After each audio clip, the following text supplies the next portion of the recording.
greatest mistake you can make in this season of your life, in your 20s or even 30s, that I know personally about, is to think that a bad experience means that you are on a bad path. Not living $1 million home, building generational wealth, or investing, building a family, 11 plus years of fitness. But I used to literally be lost, stuck, so insecure, feeling like nothing, unemployed over a year, literally feeling like a loser. And it wasn't until I was done in Alpha M that I learned to ask myself the real questions about the mistakes that I made that led me to that moment. And one of the things that changed everything was to realize that if something didn't work out, that it doesn't mean that it wasn't good for me, that it wasn't the path for me. I'm talking about a career path, I'm talking about a lifestyle, I'm talking about a goal, I'm talking about perhaps you building a family, or you doing something that you really want to do.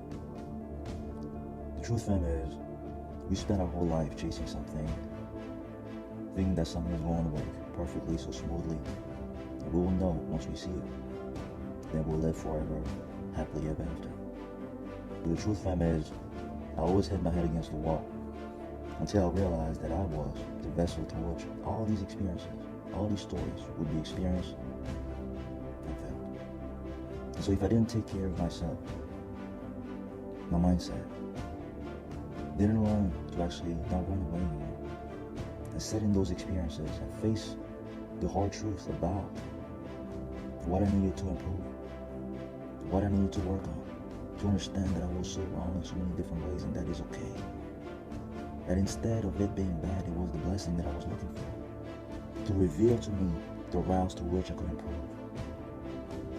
I would have never built this level of presence about myself where I'm able to weather storms, where I'm able to sit into my feelings of sometimes confusion, of sometimes frustration, and not see it as a quote-unquote bad thing, but as a learning opportunity. We're so focused on quotes, but when it's time to actually do it, in those moments where we are going to the jobs that we don't like, or going to the situations we don't like, we wait for something else. We want to discard them, and we can't wait to have something else. But what if that exact moment was the thing we needed to actually open our eyes to and see what we can learn from it? Perhaps it's not meant for you, yes. But the lesson that you need so that the next thing can work is now. Everything on your path becomes the path because you are the path. You are the one that was given this opportunity, this moment. And the game changer is not going to be